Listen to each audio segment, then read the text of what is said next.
உதவி செய்தீர்கள், உமக்கு நன்றி. வாய்ப்பு அளித்த பிஷப் குடும்பத்திற்கும் உமக்கு நன்றி. ஆமென்.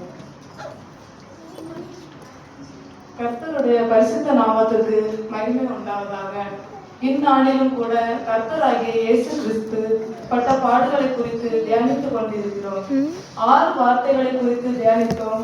இப்போது 7வது வார்த்தையாக, பிதாவே உம்முடைய கைகளில் என் ஆவியை ஒப்புவிக்கிறேன் என்று அவர் சொன்ன கடைசி வார்த்தையை உங்களுடன் பகிர்ந்து கொள்ள விரும்புகிறேன். லூக்கா என்கிற சுவிசேஷம் 23ஆம் அதிகாரம் 46 இயேசு, பிதாவே உம்முடைய கைகளில் என் ஆவியை ஒப்புவிக்கிறேன் என்று மகா சத்தமாய் கூப்பிட்டு சொன்னார். இப்படி சொல்லி ஜீவனை விட்டார் என்று பார்க்கிறோம். பிரியமானவர்களே, 6 வார்த்தைகளையும் மகா வேதனையின் மத்தியில் கூறிய இயேசு 7வது வார்த்தையாக தன்னை இந்த உலகிற்கு அனுப்பின பிதாவின் விருப்பத்தை செய்பவராக பூரண திருப்தியுடன் பிதாவின் தன் ஆவியை ஒப்புகின்ற வார்த்தையை கூறுகின்றார். 7 என்ற இலக்கம் பரிபூரணத்தை குறிக்கிறது. ஆகவே அவர் கூறிய 7வது வார்த்தை மிகவும் பரிபூரணமான வார்த்தையாக காணப்படுகிறது. இயேசு சிலுவையிலே கூறிய முதல் வார்த்தையிலும் கடைசி வார்த்தையிலும் பிதாவே என்று அழைத்தார் என்று பார்க்கிறோம். இயேசு தன்னுடைய ஆவியை அல்லது ஜீவனை மனுஷனுடைய கையில் ஒப்பு கொடுக்கவில்லை, பிதாவின் கையிலே ஒப்பு கொடுத்தார். இயேசு உலகத்தில் வாழ்ந்தபோது பிதாவோடு ஐக்கியம் கொண்டவராகவும் பிதாவின் சித்தம் மட்டுமே செய்பவராகவும் இருந்தார். யோவான் 10ஆம் அதிகாரம் 17-18 வசனத்தில், நான் என் ஜீவனை மறுபடி அடைந்து கொள்ளும்படிக்கு அதை கொடுக்கிறபடியினால் பிதா என்னில் அன்பாயிருக்கிறார். ஒருவனும் அதை என்னிடத்திலிருந்து எடுத்துக்கொள்ள மாட்டான். நானே அதை கொடுக்கிறேன். அதை கொடுக்கவும் எனக்கு அதிகாரம் உண்டு, அதை மறுபடி எடுத்துக்கொள்ளவும் எனக்கு அதிகாரம் உண்டு. இந்த கட்டளையை என் பிதாவின் இடத்தில் பெற்றுக்கொண்டேன் என்றார். ஆகவே இந்த உலகத்தில் உள்ள எந்த மனிதனும் தன் ஆவி பிரிவதை அறியான். ஒருவேளை நான் மரிக்கப் போகிறேன் என்பதை ஒருவன் உணரலாம், ஆனால் அது எப்பொழுது என்பது அவனுக்கு தெரியாது. ஏனெனில் தேவன் தான் ஜீவனை தருகின்றார் என்று சொல்லப்பட்டது. இயேசுவிற்கு எத்தனை விதமான தண்டனைகளையும் ஆக்கினைகளையும் வந்து கொடுத்தார்கள். ஆனால் யாராலும் அவரது உயிரை எடுக்க முடியவில்லை. ஏனெனில் ஜீவனை கொடுக்கும் எனக்கு அதிகாரம் உண்டு, அதை மறுபடி எடுத்துக்கொள்ளும் எனக்கு அதிகாரம் உண்டு என்று அவர் சொன்ன வார்த்தையின் பிரகாரம் பிதாவின் கரத்திலே தனது ஆவியை ஒப்பு கொடுத்தார். இயேசுவின் மரணமோ முன் குறிக்கப்பட்டது.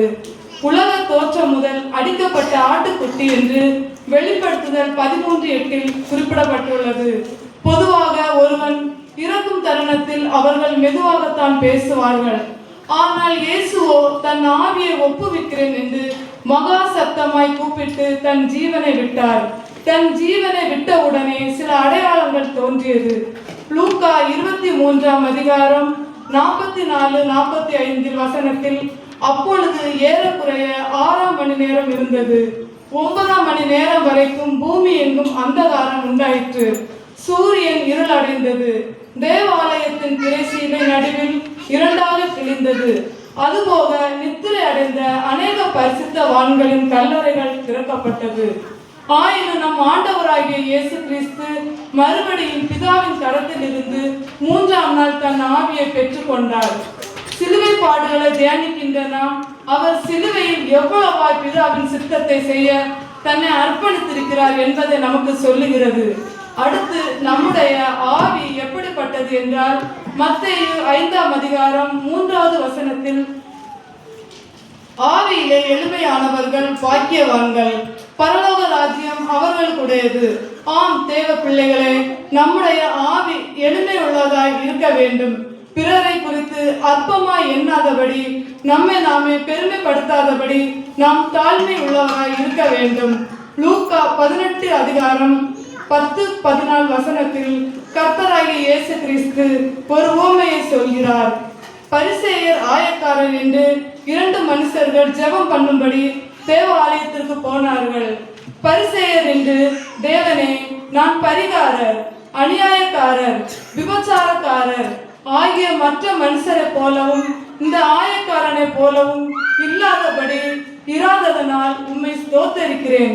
வாரம் 2 முறை உபவாசிக்கிறேன். என் சம்பாத்தியத்தை எல்லாம் தசமபாகம் செலுத்தி வருகிறேன் என்று தனக்குள்ளே ஜெபம் பண்ணினான்.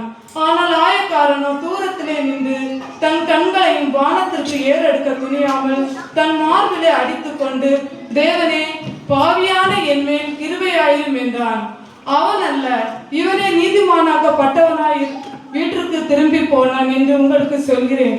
ஏனெனில் தன்னை உயர்த்துகிறவன் அவன் தாழ்த்தப்படுவான், தன்னை தாழ்த்துகிறவன் உயர்த்தப்படுவான் என்றார். நம் வாழ்க்கையில் எந்த ஒரு சூழ்நிலைகளும் நாம் கர்த்தரை மட்டுமே மேன்மை பாராட்டுகிறவர்களாய் இருக்க வேண்டும். நம்மை குறித்து நாம் மேன்மை பாராட்டக்கூடாது. இது என்னாலதான் வந்தது, நான் கஷ்டப்பட்டேன், அதனாலதான் எனக்கு இது கிடைத்தது என்று நாம் கர்த்தரை அந்த இடத்தில் உதாசீனப்படுத்தக்கூடாது. 1 கொரிந்தியர் 3வது அதிகாரம் 16வது வசனத்தில் நீங்கள் தேவனுடைய ஆலயமாய் இருக்கிறீர்கள் என்று சொல்கிறார். தேவனுடைய ஆலயம் என்றால் நாம தான். இந்த கட்டிடமோ இல்ல வேற ஒன்றும் கிடையாது. நாம தான் தேவனுடைய ஆலயமாக இருக்கிறோம். நம்முடைய ஆவி எப்படி இருக்க வேண்டும் என்றால், நம்முடைய ஆவியை பிதாவுக்காக, நம்முடைய ஜீவனை ஜனங்களுக்காக அப்போஸ்தலனாகிய பவுல் சொல்கிறார், நான் பான பலியாய் என்னை வார்க்கிறேன் என்றார். இயேசு ஜீவ பலியாய் தன்னை ஒப்பு கொடுத்தார். நாம் அப்படி ஒப்பு கொடுப்பதற்கு ரெடியாய் இருக்கணும். நாம் ஆவியிலே அனல் உள்ளவர்களாய் இருக்க வேண்டும். ஆவியிலே ஜெபம் பண்ணுகிறவர்களாய் இருக்க வேண்டும். ஆவியிலே ஆராதனை செய்கிறவர்களாய் இருக்க வேண்டும் என்று பவுலடியார் சொல்கிறார். நாம் ஆவியிலே இப்படிப்பட்டவர்களாய் இருந்தால் பாவத்திலிருந்து விலகி குற்றமற்றதாய் பிதாவின் இடத்தில் நாம் ஒப்பு கொடுக்கும் போது பிதா அதை ஏற்று நித்திய ஜீவனை தருவார். மத்தேயு 16ஆம் அதிகாரம் 26வது வசனத்தில், தன் ஜீவனை ரட்சிக்க விரும்புகிறவன் அதை இழந்து போவான், என் நிமித்தமாக தன் ஜீவனை இழந்து போகிறவன் அதை கண்டடைவான். 1 யோவான் 3ஆம் அதிகாரம் 16வது வசனத்தில், அவர் தம்முடைய ஜீவனை நமக்காக கொடுத்ததினாலே அன்பு இன்னதென்று அறிந்திருக்கிறோம். நாமும் சகோதரருக்காக ஜீவனை கொடுக்க கடனாளிகளாய் இருக்கிறோம். நாமும் நம்மை சுற்றி இருக்கிற சகோதரருக்காக, நம் தேசத்தில் இயேசுவை அறியாமல் இருக்கிறவர்களுக்காக ஜீவனை கொடுக்க கடனாளிகளாய் இருக்கிறோம். சிலர் சொல்லுவாங்க, எனக்கு எந்த கடனும் கிடையாது. சத்தியமா சொல்றேன், உங்களுக்கு கடன் இருக்கு. உங்கள் ஜீவனை இந்த தேசத்தில் கோதுமை மணியாக விதைப்பதற்கு கடனாளியா இருக்கிறீங்க.